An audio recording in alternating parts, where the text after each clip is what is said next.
Joe, I know you're married, and you've been Yeah. married for 5 years now, 4 years now. It's been a while. 6. 6. Um, you have never really used a dating site before, have you? No, I have not. No. Well, I'm gonna ask your opinion anyways on this, and I kind of mentioned it on the last episode. That I was gonna bring it up now. It's all faces and the different perspectives on people and shit like that. Oh, yeah, all right. How long do you wait for somebody to text you before you just fucking give up? I don't know. Right? It's a tricky situation, especially when you're just talking. Yeah. So, I downloaded the Bumble app. I used Bumble before. I've met people on Bumble. I've been on dates with people I've met on Bumble. I've heard of Bumble. I like the concept from what I've heard. I love Bumble because the girl has to make the interaction first. Yeah. That's what I've heard about it. That's good. Yeah. It's great for a number of reasons. First off, it doesn't fill the girl's inbox with a bunch of creepy fucking messages from a bunch of creepy fucking dudes. It puts her in control of the situation on who she wants to talk to. And I'm happy with that. I've never been a big fan of making the initial contact. I'm always a good responder, never a initiator. Yeah, not really good at it. Because all my initiations are generic. Hey, I'm Travis, how are you? Right. There's no substance to it. Sustenance. I don't fucking know the word. Substance. I hear what you're saying. Thank you. Yeah. But at the same time, it's like, I don't want to fucking have those long draws like, hey, my name's Travis. How are you doing? I see that you love playing the piano. I've never played the piano before in my life, but I wouldn't mind listening to you play the piano. Dumb. It's just corny. Sounds sweet. Yeah, but is it real? Probably not. See? And I don't like doing that. That's why I like giving the girl the opportunity to respond. And I got a great fucking message from a girl talking about how we have the same values and shit like that. And I was like, that's awesome. I was reading her profile. I was like, yeah, we kind of share the same similar fucking views on life. Cute girl, by the way. I don't know how I luck out, but a lot of the girls I end up dating way out of my fucking league. Nice. So I was talking to her for a few days, and all of a sudden out of nowhere, she just she messaged me saying that she's deleting Bumble, but here's my phone number if you just want to text me. It's like, fuck yeah, I'll text you, whatever. We've been talking for a couple of days. What do I got to fucking lose, you know? If she fucking creeps me out, I'll just block her. Who gives a shit? Right. So we're talking and everything, and she's a Christian. First and foremost, not a deal breaker for me personally, but it's always nice to find somebody who shares the same religious values as well. I don't know if I could ever date an atheist. I think I'd have no problem with somebody who's like agnostic. Right. But I don't think I could date an atheist. I need somebody to have an acceptance of what I have. Fair. But this girl's Christian. She asked me if I was Christian. I said yes. I told her I'm a Protestant. I have been my whole life. I'm actually one of those internet ordained ministers. I went through the process of that so I could officiate some friends' weddings so I could help them save money and stuff like that. She thought that was really cool. Now I tried to have an established concept of how I wanted to go about on these dating sites. Because the whole goal is to meet somebody and to physically meet them in person. Right. So I'm trying to find that balance of I want to be able to talk to you about, get to know you, but I don't want to ask you the questions that I would normally ask on a first date. What do you do for a living? Right. What do you like to do for fun? Blah, blah, blah. So I'm trying to find like the generic shit, like, what's your favorite type of food? What's your favorite kind of music? How was your weekend? How was work? Bullshit, blah, blah, blah, shit like that. Usually I am not a very big, again, not an initiator. I don't like initiating conversations. I will respond. I'm a reciprocator of conversations. If I was in a male on male relationship, I guess I'd be the catcher. Whatever. I know who I am. I just don't like texting first. But I know I won't hear from this girl if I don't. Proof made. I reached out to her on Sunday, seeing how she was doing because I know she had a memorial service for her uncle. And, so I messaged her beforehand just to be, polite, just to check in on her because I know she wasn't taking it well. Obviously, passing of a family member.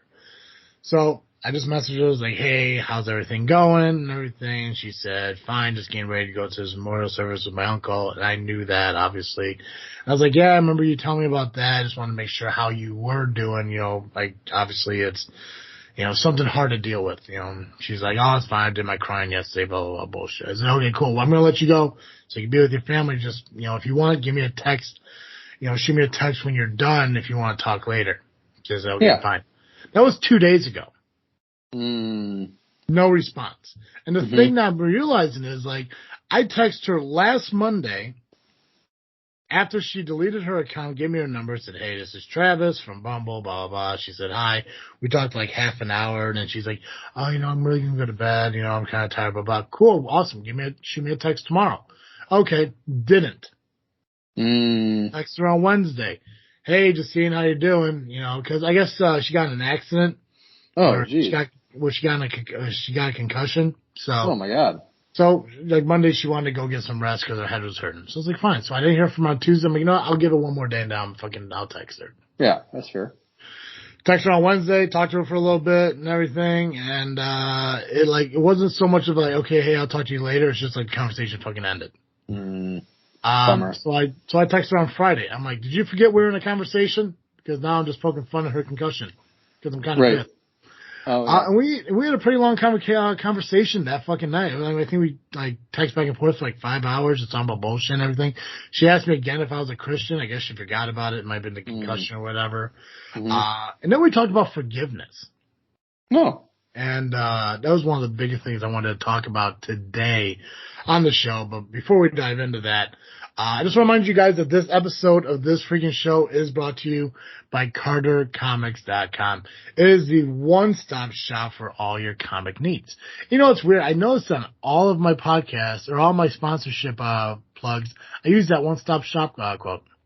Nice. Yeah. I do. But because all of our sponsors are unique and different in their own little ways, and they all have their best products that are one-stop shoppable. Absolutely. It's true. CarterComics.com is the best place for you to go to buy all your comic needs. Not just the collective ones that are 9.6, 8s, 10s, whatever the fuck the numbers are, because I'm still trying to learn that aspect of it. But also they got readable ones that you just kind of thumb through.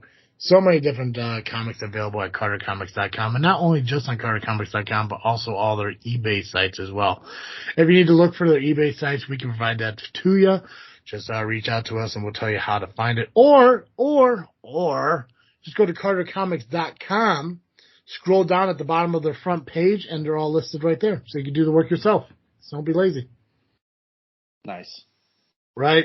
Guys, if you do decide you want to purchase something from CarterComics.com, you're going to have to sign up. You got to register, be part of the Carter Comic Club. Still don't know if they're calling it that yet, but you know what? They should. Because I'm a marketing genius.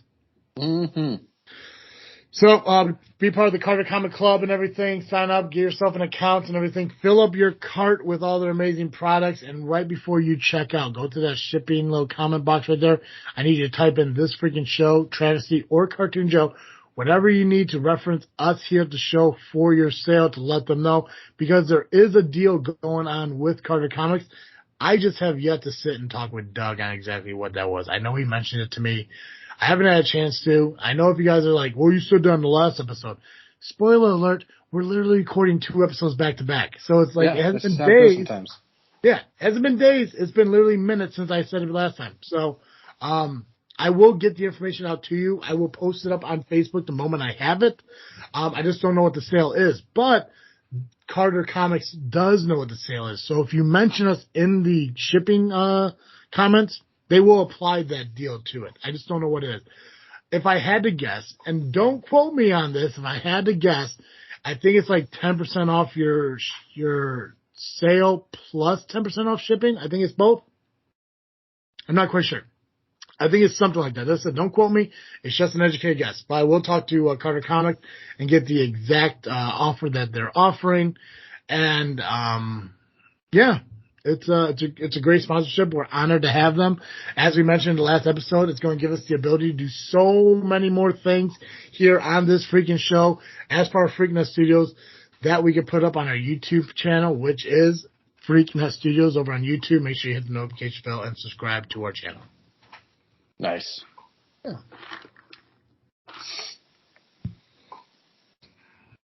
You want me to do Ball Rush right now, or are we going to dive into Audible? Oh, I guess I should dive into Audible. I was wondering if that's what we were doing. Well, I know the last. I know we didn't need to spend 15 minutes on Carter Comics this time because it's not a new thing anymore. But we were on it for so long last time that I was just like, well, what's next? I wonder what's next. Yeah. Oh no, we gave them 25% of that show. Our customers, or not our customers, our fans know where they can go to become customers of CarterComics.com, and that is CarterComses.com. Absolutely. CarterComics.com. Now we can dive into Audible or Ball Rush. Nice. Yeah, let's jump into Audible. Say what? Hey, can we do an audio rock paper scissors? Yeah. Winner gets to do next plug. Sure. Cool. So we'll go rock paper scissors shoot, and then yell out what you throw out. Okay. Yeah. God, this is so dumb. All right. Rock paper. How come you're not saying it with me? Oh, I didn't know I was supposed to say it with you. You're supposed to. Have you never played rock paper scissors before? I usually just I'm not the one who says it. I usually am just moving my hands while the other person says it. Hold on a second. Wait, so you played rock paper scissors against somebody, but you make them say it alone? No, you're supposed to say it together. Rock paper scissors shoot, and then you throw out. I didn't know that. What kind of life are you living, Joe? I don't know. One on the edge, I guess. That's not on the edge, man. You're not participating at that point. You're like the fucking who's the sidekick in Beauty and the Beast? LeFou? I don't know. Is that the chubby little guy who goes around? Yeah. Be a Gaston, goddammit. All right. Yeah, we're gonna do this together, okay? I'm gonna do it slowly so we can do it together in unison. All right, I'm Don't ready. fuck this up. We have listeners now, probably listening to the very first ever Audible rock paper scissors. I'm ready. I'm not saying that we're the originals of it, but who knows? He's literally like, holy shit, I'm witnessing history right now. At least This is the first time in 6 years we ever had this idea. Now we're going to do rock, paper, scissors, shoot, and then you yell out what you're throwing. All right. Okay? I'm ready. Rock, paper scissors, shoot. Paper. Oh, you fucker, come on. I can't. You should This doesn't work. It does work. You should know. You should know in your head instantly what you're about to throw out. I knew what I was also going to say paper. Oh, okay. All right. So, how about, we're going to try again here, man. Yeah, okay? Let's try again. Okay. So, we have to. We both type with paper. Well, yeah. Even though you easily could have lied and said, like, well, I was going to throw out scissors. I know, but I'm not a liar. Good man. You can't because your boss will be pissed at you. That's true. Yeah, I'm not talking about just the one upstairs. I'm talking about the one that's on the other side of this fucking microphone. Yeah. Okay. All right, I'm ready. Okay. Rock, paper, scissors, shoot. Paper. Ah, you win. Okay. See, how can you tell me that doesn't work? No, it did work that time. Yeah. Right. Not to offend anybody, but how much of a cranny did we sound like just now? Well, I couldn't tell. I wasn't sure if we were in sync or not because of the delay in the audio. And well, that's my thing. I think I think if we keep practicing, I think eventually we're gonna get to the rock paper scissors shoot paper. Yeah, I think we could. I think we will get to it. But you won, so go ahead and do Audible. Yeah. So you listen to a podcast, so you obviously like things being told to you in your ears. Maybe you should try that with stories instead of just random bullshit like two guys trying to play rock, paper, scissors. It worked. It did work. It did work. But that's pretty random compared to listening to a fantastic story like, I don't know, Phantom Tollbooth, which is the book we've been talking about lately. If you like stories, if you like to be read to, if you like to listen to a voice other than your own tell you a fantastic story, The best way to do that is to go to audibletrial.com/freaknet and get a free 30-day trial and a credit towards your first audio book. Like I said, the Phantom Tollbooth is a great read. I've been listening to the Dresden Files, really great read. You know who else is great is if you've never listened to a full cast reading of American Gods by Neil Gaiman, you are missing out. I highly recommend that. All these things can be yours if you go to audibletrial.com/freaknet and sign up for a free trial. Get yourself a free 30 days. Listen to, use your free credit that comes with this trial and listen to one of these fantastic books. You can listen to them in your car. You can listen to them in the tub. You can listen to them while you mow the lawn. There's lots of great ways to increase the amount of reading you do during the week by having somebody else do it for you. So best way to do that, once again, last time, audibletrial.com/freaknet. Head there right now. Get a free 30 days. Get a free book. Do it. Nice. I do. Proud of you, Joe. I was finally ready. I was finally ready. I've been waiting for this moment my whole life. Oh, God. Ooh, what is that? You send me a message on the old Skypes? Oh, it's I believe it's the last file from last episode. Oh, no, I think it was the last file from the 4 minutes that, oh no, it was Doug Carter from Carter Comics. Oh, nice. He gave you a call on Skype? No, he sent me a message on Facebook. Oh. He doesn't know we're recording. I guess I could ask him what the promotional code is, but I'll do it later. Yeah. I really want to talk about ballwash.com because I was pulling up their website to kind of see what's going on as far as, the year and the holiday season and everything. And ballwash.com has a Jolly Jewel sack pack available right now at ballwash.com. I know you're thinking, Travesty, what's in the Jolly Jewel sack pack? Well, let me tell you what's in the Jolly Jewel sack pack. First off, you got some ball wash. The product that started it all, our original activated charcoal nut button body wash, featuring several essential oils and plant extracts to leave you smelling and feeling incredible. Also, they got their nut rub solid cologne, an easy to apply solid cologne, and skin balm that's longer lasting to help keep you smelling better longer while protecting your skin. And of course, they got some sack spray. Sack spray delivers a refreshing pH-balanced blast to the nuts that neutralizes odor while helping neutralize odor and irritation. Great for your balls and body. It's free of parabens, sulfates, and synthetic dyes. Nice. Yeah. But on top of that, you could go ahead and get the Jolly Jewel Sack Pack and Boxer gift box, which is the Jolly box I just mentioned, plus a pair of boxers. Or you get the Jolly Jewel Sack Pack with boxers, ball guard, and handy.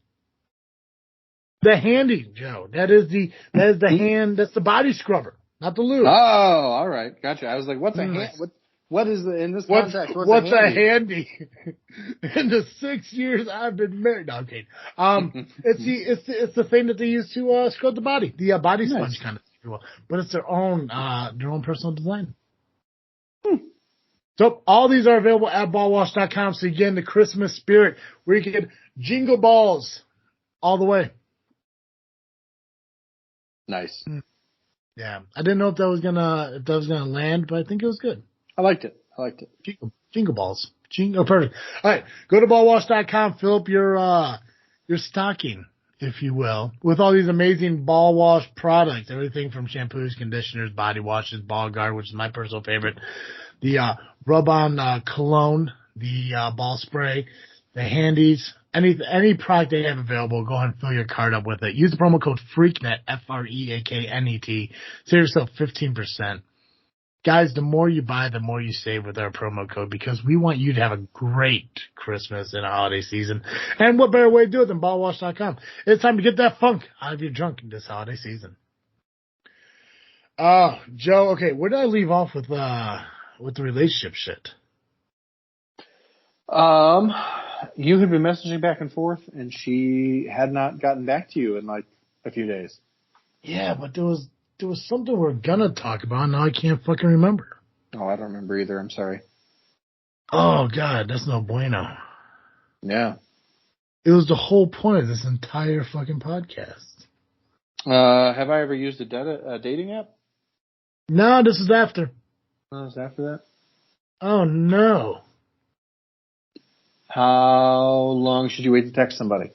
No, this is way, way after.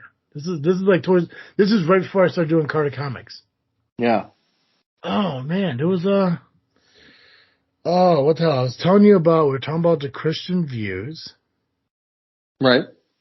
And we had a long conversation on Friday. Mm-hmm. And you were checking to make sure that she didn't remember something. Yeah, she remembered me being a Christian. Right. All right, well, pooey on me, I can't remember, but I'll tell you what, after I do the editing, I will remember, and we will regroup on that next episode. Okay. Because I know there was a point I was getting to that was kind of unrelated. It was within the same ballpark, but it wasn't the same inning, if you will. Gotcha.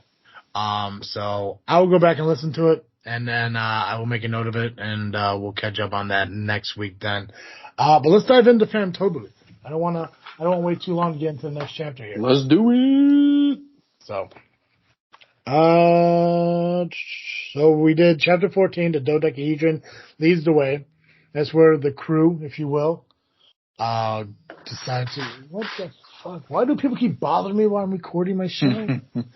Well, Ma, I guess I'll talk to you in a minute here. The crew meets the dodecahedron. They end up in the cave where they're mining numbers. They meet the math magician. And Joe, why don't you go ahead and pick it up? Pick it up, chapter 15, This Way to Infinity.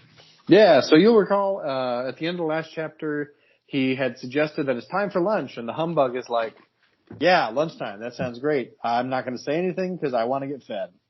And so, as they're, almost as soon as the king, or as the math magician, announces it's lunchtime, everyone stops working. A group of 8 of the strongest miners carrying an immense cauldron bubbling with soup, bring it in, and they all eat. And the humbug, I believe, has 23 bowls of soup. Milo has like 9 or 10 bowls of soup. I mean, they eat what should be their fill. Mm-hmm. But what they don't realize until nearly the end of the meal is that the more they eat, the hungrier they are. And as the meal is finally taken away, they realize they're friggin' starving, and they don't know why. And so they bring it up to the math magician, and he's like, "This is the dodecahedron chimes in. This is the famous super subtraction. The more you eat, the hungrier you get, because you see, here in Digitopolis, we start full and end hungry, and that's how we eat. And the same way when we sleep, we start fully awake and we sleep until we're tired. And then as we do things, we gain our energy back, because it's this weird math logic where you have to start with a whole, and the things that you do take away from the whole, because you can't have more than a whole. You can't. I know somebody who gets really annoyed when you say I give 110%. Well, you can't. The max you can give is 100%. And so this person would get along really well in Digitopolis, I think. But so they're very confused about this, but they just kind of roll with it. And the math magician starts showing them the things that he can do with his magic. And the first thing he does is he erases the area they're in and takes them to his laboratory or whatever. And make sure that I'm not skipping anything. No, I did want to talk about this one part though. Oh yeah, please do. And you kind of touched on it and everything when he was talking about making things whole, having more and stuff like that. And I think it's one of the coolest one of the cooler things, at least in this chapter, but also in the book, where he says, suppose you had something and you added something to it, what would you make? And Milo said more. Quite correct. Now suppose you had something, you added nothing. What would you have? The same. Splendid. Suppose you had something, you added less than nothing to it. What would you have? And then obviously famine went to humbug. But it kind of talks about, I think it's very relatable to like kind of people who pride themselves on having like objects, properties, stuff like that. Yeah. To where like if you have enough, you don't need to add anything more to make yourself whole. Kind of like you were saying. Obviously, if you take things away, you're going to have less. And I guess, everyone has their own interpretations to things and stuff like that. But I think that was pretty cool, like how he kind of mentioned, like looking at it logically, like if you have something, you add nothing, you'll already have what you have what you need. If you add more, yeah, you're going to have more stuff, but why do you need more? Right. So I thought that was pretty cool. Mm-hmm. Yep. I like that. Thank you. Oh yeah, famine, roared the very hungry humbug. Mm-hmm. So while they move to this new place, Milo is like, "What? Do you always travel this way?" And this is a really cool room. I really wanted to read the description of this room, but it's a strange circular room whose 16 arched windows correspond exactly to the 16 points of the compass. Which, what would those be? You'd have north, south, east, and west, northeast, southeast, southwest, southeast, right? Mm-hmm. Yeah. And that's only 8, so there's twice as many as that. Which is, I don't know. I'm not a compass guy. I'm very bad at directions.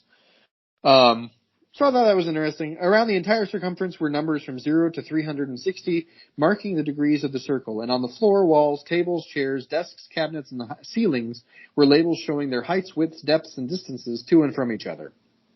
So this is a very data-heavy place. They like to know how far everything is from each other and how wide it is, how tall it is, how long it is, how deep it is, so on and so forth. And Milo has a lot of questions about this. So he's asking the mathematician about like all of these things and do you always travel by erasing and drawing? And the mathematician's like, no, sometimes I just travel the fastest distance, which is just a straight line between 2 points. Sometimes if I need to be in more places at once, I multiply. So on and so forth. And he basically shows them, which for the longest time, like Travis, I don't know if you know this about me, but I love math. And yeah. I'm really sad that I haven't been able to do math for a really long time because it's not really part of my job. Ooh, true. So Digitopolis would be the best place for you. Yeah, I really like Digitopolis. I love pencils. I'm a big fan of pencils. Mm-hmm. It literally took until maybe the last 3 years for me. My whole life, I was a pencil guy. And then about 3 years ago, I started using pens because now it doesn't matter. I'm not doing any math, so I don't have to erase anything like that. Gotcha. Now is it straight wood or do you use mechanical? My absolute favorite pencil is a Ticonderoga No. 2. And that's a wooden pencil. Sorry. I think if you're gonna go pencil, you gotta go wood. Yeah. I think realistically mechanical pencils were only really popular like when you're in elementary school and they just look really cool and you want to impress your friends and shit like that. But realistically, if you're going to write with a pencil, you gotta use just the yellow wood, fucking pencil sharpener, eraser, fucking, just ready to go, No. 2, SAT, whatever fucking pencils. Absolutely. Well, and like, I love the precision of a mechanical pencil. Like, I like the way it writes, but there's just something about the feel of a wooden pencil in my hand and the way that it makes a dent in my finger as I write. It's just the best. Just the best. And the way it smells, it brings you back to a simpler time, really. Oh, yeah, it's great. It's great. I I love pencils. I could talk about pencils all day. Or maybe we'll make a show about it one day. Yeah, we'll throw it on the Patreon. It'd be a weird Patreon. show, but I'm in. Yeah. We'll throw it on the Patreon. I love that. But yeah, so the math magicians, he's doing all these cool tricks, and they're like, well, how do you do that? And he's like, well, it's all very easy as long as you have a pencil. And the humbug's just like, well, it's just a normal pencil. What are you talking about? As long as you have a pencil, you know? So that's very fun. And then Milo's kind of curious about numbers now. His interest has been piqued. And so now he wants to know what's the biggest number there is. And like everything in this world, the math magician is very literal. And so he says, look behind that door there. And there's the biggest 3 that Milo has ever seen. And Milo's like, no. I don't mean like the tallest thing. Oh, what do you mean? The longest? What's the longest number? And he says, well, look behind that door over there. And it's the longest 8 he's ever seen. And it's a giant number 8 that they had to use 3 different mining carts to carry into the castle. And finally, Talk jumps in. He's like, what's the number of greatest possible magnitude? And Milo's like, thanks, Talk. That's exactly what I'm looking for. And so the biggest Milo can think of, maybe Milo doesn't know what a quadrillion is. Maybe he's never heard the number before. So the highest he can think of is 999 trillion, or I'm sorry, 9,999,999,999,999. Milo recites breathlessly. And then the math magician says, well, add 1 to that. And do it again, and do it again, and do it again. And basically, this is a great way of teaching the concept of infinity. Yeah. And he does the same thing for the smallest number. And I think I might have blown through the whole chapter. It's fine. Dude, the chapter's only 4 pages. Yeah, I don't know. I scroll, so I'm not sure. It's literally 4 pages. You're like 75% through. Just keep going. Yeah, no problem.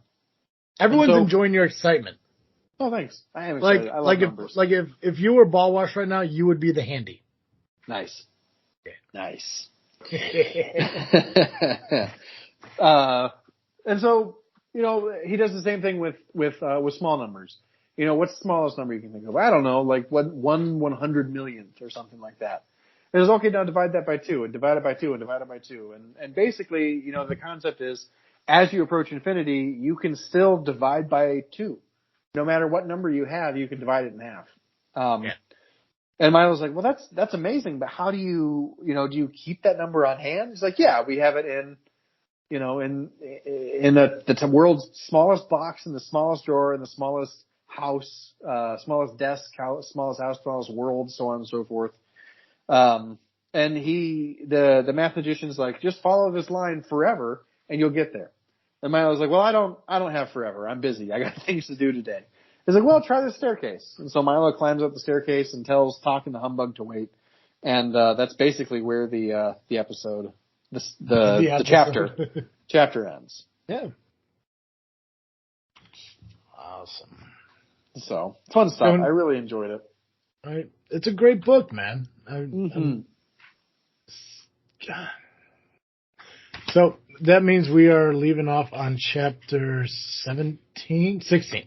16. A very dirty bird. Yeah. 4 more chapters, man. We're getting towards the end. It's wild.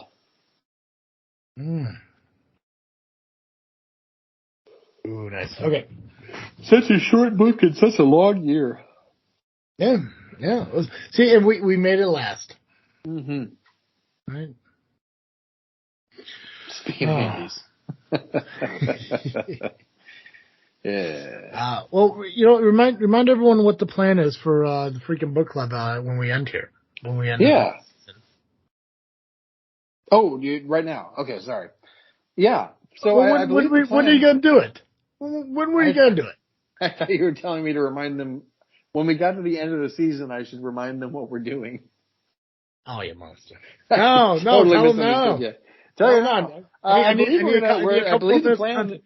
We're gonna start a Patreon, and if you want to keep doing this, if you want to and have it more regularly, that's certainly a thing that we plan to do. Yes. We'll have a Patreon set up by the time our next season starts, and you can sign up for it. And people who sign up for the Patreon are going to help decide what book we're going to read, and we'll get an opportunity to participate with us as we do the book club. So look forward to that. It's a great way to get involved in the podcast, to talk with us, for us to talk with you, and for us to share our insights about a cool book together, whatever it is, whatever it might be.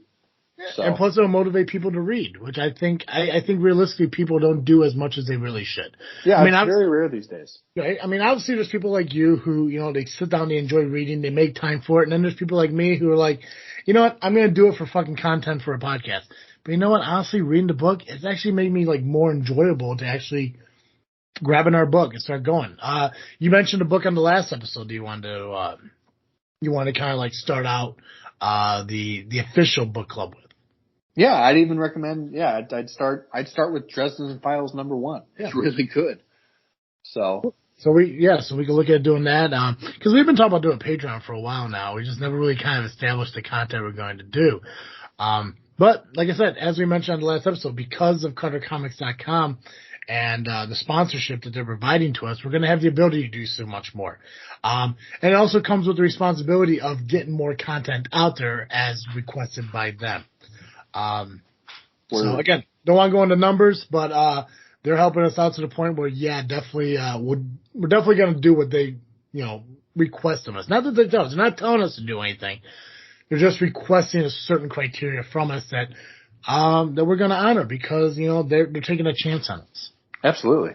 Yeah. So, look out for the Patreon. We'll get that set up. I'm going to guess because, this season does end at the end of October. We do take, I think a week off at the end of the year anyways. Maybe we'll just take that time to kind of, conference, figure out what we're going to do as far as, the Patreon for next season. The new segment for next season, if you guys don't remember, we've talked about it a couple of times, is we're doing what ifs. Oh yeah. So we're going to pick moments in history. We're going to say, what if this didn't happen or what if this did happen and stuff like that. And just give our opinion. It doesn't have to be 100% accurate. It can just be what we think would life be like now if something was to happen. So it's just a fun little thing on life. It's not going to have to be scientifically accurate. You guys don't need messages like, that sounds dumb. I don't think that would happen if this really did happen. You know what? Don't be a dick. Yeah. Just enjoy it. Just enjoy life. Dick. Yeah. Just have a nice time. Yeah. It's allowed to just like things. Yeah. But I don't think I've ever really, had, I think there's only been a couple of times that I've gotten some negative feedback from people on like what we talked about, but that hasn't happened for a couple of years. So I think we've been kind of, good on what we've been producing. Mm-hmm. A lot of cool stuff happening, especially with next season coming up, next year coming up. I think we will take like a conference. We'll get Freakin Studios together, which is pretty much just you and me, whatever. And just try to figure everything out, and absolutely plan out for more videos. I know we figured out that our next video we're going to do is, chicken sandwiches from different, stores and stuff. So we'll get that set up. Maybe we can look at doing that, maybe in a couple weeks. If we have a weekend off or some of that, we'll do some video and we'll just Grubhub a bunch of different fucking places. Nice. Yeah. Because it's awesome. We can use the account card. I can just Grubhub 7 different Grubhubbers right to your fucking door. It'll be expensive as fuck, but hey, who knows? Or we'll just map out nearest chicken places. I don't know. I don't know what you have. I don't know what I have. We'll have to figure that out. But it's going to happen. It's going to happen. Who knows? Maybe we'll find time you can come down here. We can use a new studio because I moved. Well, right. I didn't move houses. I just moved rooms. But bigger studio. Absolutely. We could be in the same room together. Be nice. Swapping COVID. Still a fucking thing, huh? Apparently still a thing. Gotcha. But a lot of cool things coming up. I'm really excited for it. This is definitely the next level for this freaking show. And, we appreciate you guys, hanging out with us and being around since, I don't know how many listeners we have come and gone. I don't know if we still got listeners from day one. But you guys are out there listening to our show. We do get new subscribers. On occasions, we get new listeners and stuff, and you guys are always pouring in. We do appreciate it. And we do this show for you. 6 years we've been doing this now. 6 years this freaking show has been. And now we have the opportunity to grow even more because of the amazing sponsorships we have with Carter Comics, Ball Wash, Audible, and especially the sales from TeePublic and stuff like that. So, we appreciate all you guys doing that for us, and just stick with us because we're going to be doing so much more stuff. Mm-hmm. The best is yet to come. It sounds like you're falling down a well. I was making fun of Kimberly Guilfoyle. Who? She was like Don Jr.'s girlfriend or something at one time, and she spoke at one of the political rallies last year and was like super coked up looking, and she screams like, "The best is yet to come," and it was unhinged. That's what I was laughing at. I thought you were trying to sing a lyric from like an 80s song because that definitely sounds like a lyric from like an 80s song. It does sound like a lyric from an 80s song. Yeah, I just didn't want to shout into my microphone. Good call. I appreciate that. Yeah. I appreciate that. But no, we'll definitely conference. We'll figure some shit out. We're going to eat some chicken on fucking video, and then we'll eat some fake burgers on video. We're going to be eating some shit. Nice. I think we're also bringing back the diet journeys I think we're talking about. I'm looking forward to that. I'm getting fatter every day. I think that's a New Year's thing. I think that's first of the year kind of thing. Nice. We know what the end of the year is going to be like. We know Thanksgiving's around the corner. Christmas is coming up. It's just really fucking hard. But you know what? I think if we commit to it, I think at the beginning of next year, we can make some goals. I think it could happen. Because nice. I'm having back and knee pains up the butthole. And I think a lot of it has to do with the fact that I'm carrying around like 3 people. Mm-hmm. Yeah, so, I can see that. Yeah. So, a lot of stuff coming on. And the best part about doing this, especially with you, Joe, because I love doing stuff with you, not because you're just family, but because we've been together for 6 years on the podcast. We've been together for like, holy shit, it's been like 15 years. Mm-hmm. Man, time flies. Maybe 14 years. 15 years. Could have been 15 years. 14 years? No. I don't know. It's been a long 17 time. Years. 17 years. 17 years we've been together. Yeah. Could be almost 18. I don't know. Mm-hmm. But we're going to have the ability to eat food, but we're also going to diet with each other. We're going to keep ourselves accountable and motivated. We're just going to help motivate other people. And you know what? We're going to get so many fans just on the fact that we're going to help people be better for themselves. Not only the choices of their chicken sandwiches, but their choices of a healthy lifestyle. Nice. Yeah. What are you freaking thinking about, Joe? What am I freaking thinking about? You know, you mentioned the COVID. I got my booster. By the time you listen to this, it'll be 2 weeks ago. Nice. Yeah. Congrats. Thank you. I feel invincible for the first time since this pandemic has started. So I'm looking forward to maybe participating more with the world now, because the main thing I've worried about the whole time has not been that I would get sick. I really have not been worried about that at all. What I've been most worried about is passing it on to any of my elderly congregants. Yeah. Or any elderly family members or whoever. And so, now that I've got 2 Pfizers under my belt and I got the Moderna booster, which supposedly it's only a couple of percentage points difference. Supposedly that's like the second best mix you could have. The best you could have is just all 3 Moderna, apparently. Yeah. But it's like 98%, 97%, 95%. Like it's all very close together and all in the 90s. But anyway, so now I feel like I've got a very good chance of both not getting it and not passing it on. And it's a chance that's strong enough that's like I really feel good about it for the first time since this all started.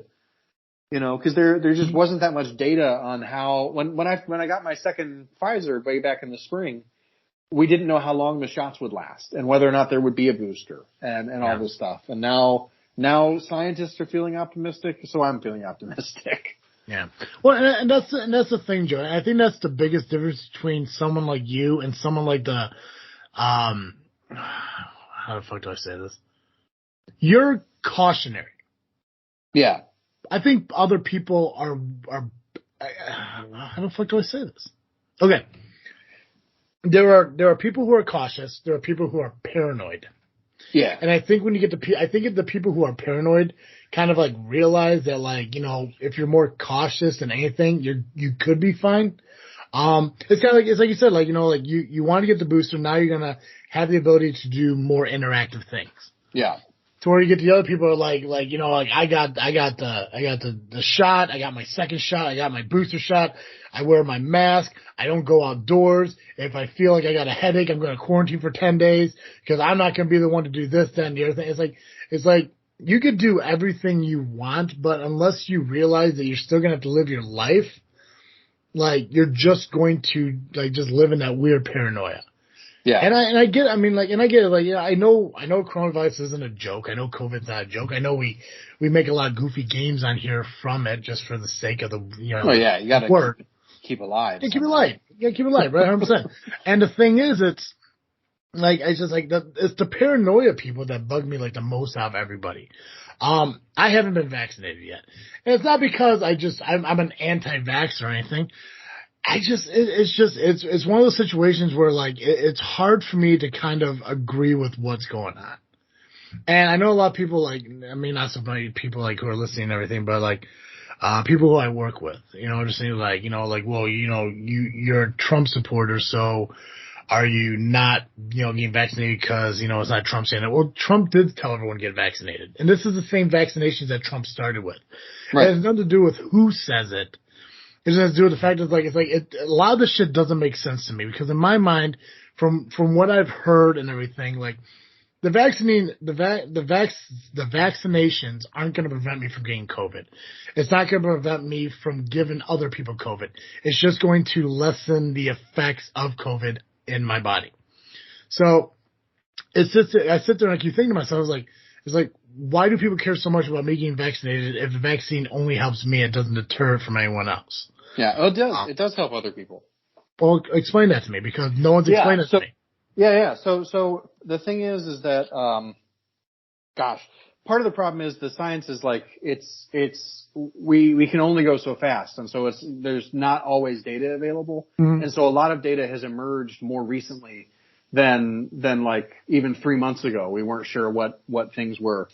But yeah, so like, one of the things is that, what they found is that people who are vaccinated are significantly less likely to pass it on, even if they do happen to contract it. Okay. There's something about the way your antibodies glom onto the virus that prevent it from being as viral when it moves on to somebody else. Gotcha. And so there's that. And then the other thing is the more people who are vaccinated, the fewer people can pass it on. Or rather the fewer people, it's that herd immunity idea, right? Where like if 10 people in the room, 8 of them are vaccinated and 2 of them are not, if one of the not people has COVID, the other 8 can help insulate that last person, basically. Okay. And so that's a way that it helps other people as well. But what they've recently found out is that it's actually really, really difficult for someone who's vaccinated to pass the virus on. At first they didn't, what they found is when they were first looking at this stuff, mm-hmm. they didn't know how many people were vaccinated and how many people were not vaccinated. And so what they think is that there were actually a lot more unvaccinated people than they thought, who were spreading the virus unknowingly, basically. Gotcha. Yeah. Okay. And so it does protect you from so, and then the other thing that I learned recently, my wife told me about this, and I wish I'd known it to begin with. The way that the vaccines are rated are different. So both of the mRNA vaccines, their success rate is based on whether or not a person is hospitalized. So like you could still get it, but you're probably not going to spend any time in the hospital. Yeah. The Johnson & Johnson, although they do have that number for whether or not you'll be hospitalized, you get the one shot. It's a more traditional vaccine, and they say that it's like a 70% effectiveness rate, right? But that rate is based on whether or not you're going to get it at all. And so like the mRNA vaccines, the new technology is whether or not you're hospitalized. The old technology is whether or not you're going to get it at all. And so like I've actually become a huge proponent of like the Johnson & Johnson. The only reason I got the Moderna is because I already had the other mRNA. If they suggest a fourth booster, I'm going to get the Johnson & Johnson. But if you haven't gotten, just to the world, if you haven't gotten vaccinated yet, you should know the Johnson & Johnson vaccine is a traditional vaccine. It gives you, one shot gives you a 70% chance of never catching this fucking virus at all. And we don't know what a second shot does, but we know it's better.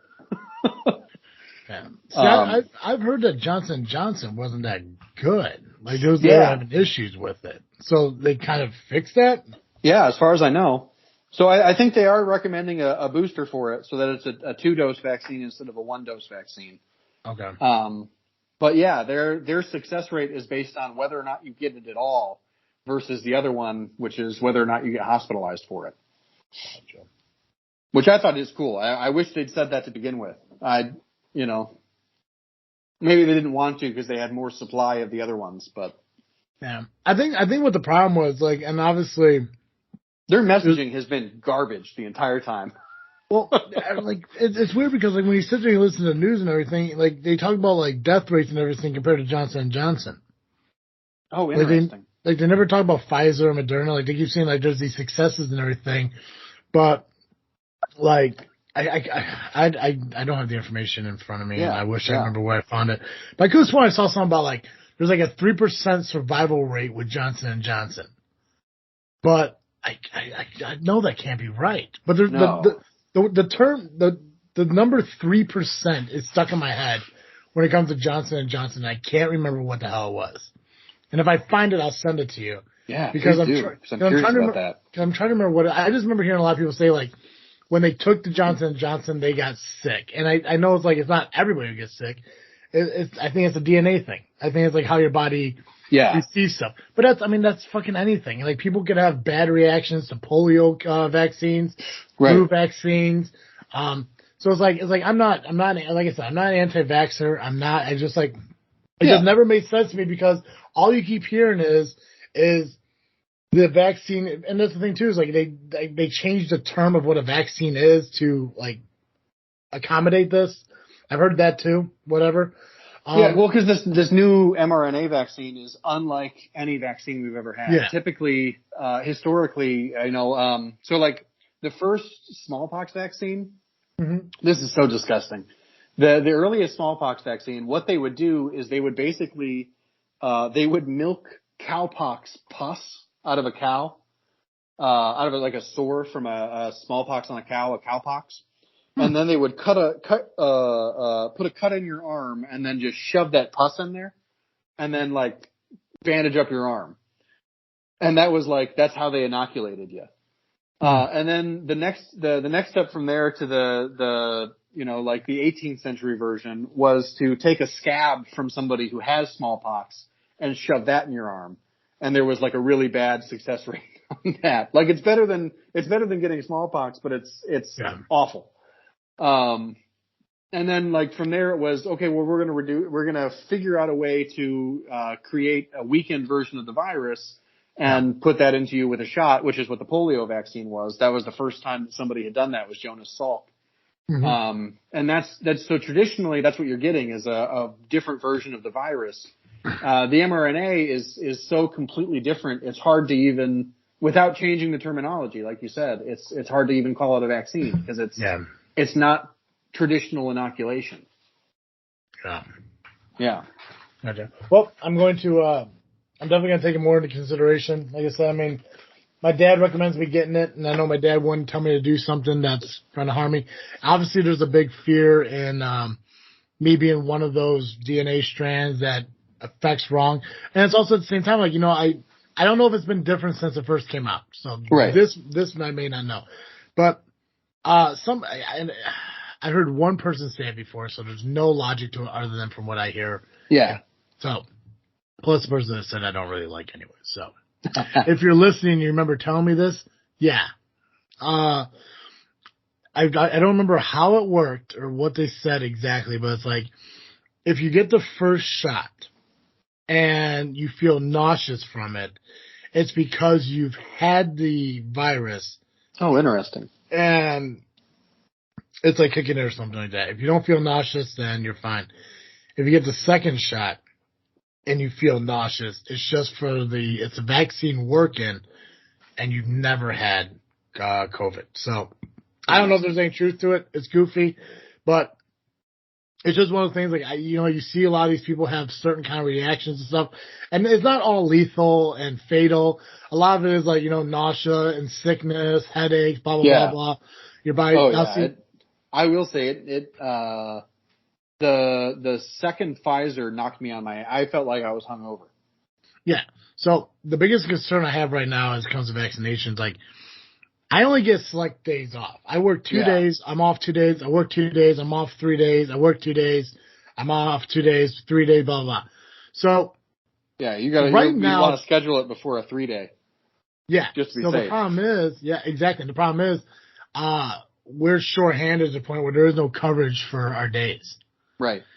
So there's no sick days for Travis until we get new people. There's no vacation days for Travis until we get new people. If anyone does take a sick day, 9 times out of 10, they just take both days off. And if that happens, I'm at work 7 straight days. And vice versa. If I take off, so if I decide to go get this vaccination and it affects me to the point where, like, I have to be hospitalized, then my coworkers are going to have to cover my shifts going forward until I come back. So there's the biggest fear that I have for it, is being time off because of this. But yeah, I've heard Pfizer's really great. Out of all of them, I heard Pfizer was the top one. You're saying Moderna, so that's what I've heard. Pfizer is what I have. I liked the Pfizer. It was fine with me. So almost everyone I know got the Pfizer. I gotcha. Well, I'll have to look at it. I know there's a couple places. I mean, I think every fucking CVS now has, like, an option to get fucking vaccinated there. Yeah, you can get, like, anything anywhere, I think, because the supply is so big now. Yeah. So, well, I do got a CVS here in town, so. Nice. Cool. Yeah. Dope. Cool. What are you freaking thinking about now that we went into a weird deep dive on vaccines? But I love it. I love sharing information about it. So there's one thing I am freaking thinking about previous to what we were talking about, but there is a second one now that we just finished this past conversation. So I'm going to go with my original one, which was this past Saturday. I went to a wrestling show up in Willowbrook, Dynamic Wrestling Alliance. I got to see my cousin, Acid. He wrestles under the name Acid. Started wrestling in the 90s. Been retired for a couple years. Came out of retirement for this invitational show that DWA put on. So I got to watch him wrestle for the first time in like 10 years. Oh, nice. So that was really cool. And he realized how much he missed it being in here, because he was just in an 8-man tag. He had a small little spot. But he realized how much he missed it, to where, like, he's willing to have one more match and then maybe call on it. But anyone who's a wrestling fan out there knows that retirement never really means retirement. So It was really awesome to see that. If you guys know, I do a wrestling podcast also, Just Freakin' Wrestling, JFW, also part of Freakin' Us Studios. So it's going to be cool because I'm going to recap that show on this week's episode. And it's going to be awesome to actually talk about my cousin in the show and, and stuff like that. So that's really awesome. And I'm going to actually set something up with him to actually have a one-on-one show episode with him, kind of like talking about his wrestling career. Yeah. The second thing that popped up during this show was I finally got to a point where you were talking long enough for eating my Burger King. Oh. Nice. And even when you're talking about cutting pus out of a cow, it didn't deter me from eating my Whopper. Nice. That should tell you how good they are, and also how that's why you keep going back, even though the service sucks. The service sucks. So to recap last week's episode, Burger King, do better. Hey, Joe. Yeah. Every week our listeners catch Cartoon Joe here on this freaking show, but the show's only an hour long. So if an hour of Cartoon Joe just isn't enough for our listeners, where can they go? If you need more Cartoon Joe, you can find me over at the Geekcast Live podcast at violentpress.com. You can also find us on Facebook, iTunes, Spotify, and Twitter by searching Geekcast Live. Perfect. Guys, make sure you follow us on social media at Facebook, Instagram, and Twitter just by searching This Freaking Show. You can reach us at thisfreakingshow@yahoo.com or the contact us section of thisfreakingshow.com. I know you're wondering, hey, I tried to reach out to you guys before and I never heard from you. Well, that's because it was messed up, but I fixed it. Now it's available. Nice. So if you go to thisfreakinshow.com and go to the contact us, fill out the information. If you're a creator, a hobbyist, or whatever, and you want to get your hobby out there to the public, we welcome you onto the show so we can talk to you and get to know you. We always like meeting new people. We've done it for years, 6 to be exact. So reach out to us on Facebook or thisfreakinshow.yahoo.com or thisfreakinshow.com in the contact section. Reach out to us. We'd love to hear from you. You can catch our show when we release it on iTunes, Google Podcasts, Spotify, Podbean, Verbal, Stitcher, Amazon Music, any platform that podcasts are available. About 9% shot that we're there. It seems to be popping up at places I didn't even know we are available at, but yeah. Nice. Just search This Freakin' Show. If we show up, there you go. If it's not, let me know. I'll see what I'll do about getting it on there. Special thanks to CarterComics.com, BallWash.com, and Audible for being sponsors of the show. You heard the plugs earlier today. Make sure you check out those amazing sponsors, and give them the business. So, they keep supporting us for what we do. Joe, that's all I got. So, as always, I am Travesty. I'm Cartoon Joe. I know what you're thinking. I was screwing up the ending there because I almost did the JFW ending. I wondered what was up with that. Yeah, because usually I say that and then Dizzle J or Daly would be like, time to ring the bell on this episode. But I was like, oh, wait a minute. So I'm going to rewind here. That's all I got. So as always, I am Travesty. I'm Cartoon Joe. And thank you for listening to another episode of This Freakin' Show. I'm out.